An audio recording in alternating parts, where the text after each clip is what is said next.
कुम्हार की मेहनत। एक छोटे से गांव में रामू कुम्हार नाम का एक कुम्हार रहता था।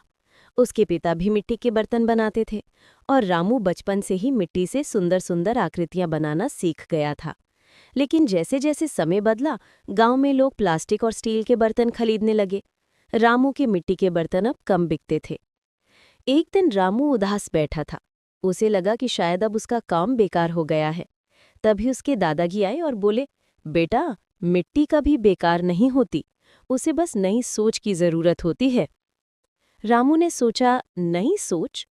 रात भर उसने लगातार मेहनत की और अगली सुबह उसने कुछ नया बनाने का फैसला किया। अब वो सिर्फ साधारण घड़े और कुल्हड़ नहीं बनाता था। उसने रंगीन फूलदान, डिजाइनर दिए, छोटी छोटी मूर्तियां और सुंदर कप प्लेट बनानी शुरू कर दी।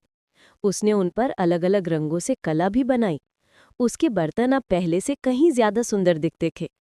कुछ ही दिनों में गांव के स्कूल के बच्चे, शहर से आए मेहमान और यहाँ तक कि पास के मेले वाले लोग भी उसके बर्तन खरीदने आने लगे। रामू के हाथ की कला की चर्चा पूरे जिले में फैल गई।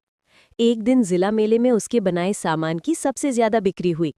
आयोजकों ने उसके हुनर की तारीफ करते हुए उसे सर्वश्रेष्ठ कारीगर का पुरस्कार दिया।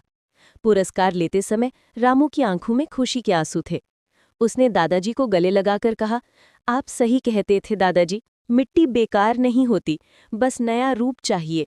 दादाजी मुस्कुराए और बोले, और मेहनत करने वाले हाथ कभी खाली नहीं रहते। उस दिन के बाद से रामू न सिर्फ गांव का बल्कि पूरे इलाके का एक मशहूर कुम्हार बन गया। उसने गांव के बच्चों को भी मिट्टी कला सिखानी शुरू की ताकि आगे भी ये कला जिंदा रहे। कहानी का संदेश है, नई सोच और मेहनत से पुराना हुनर भी चमक सकता है।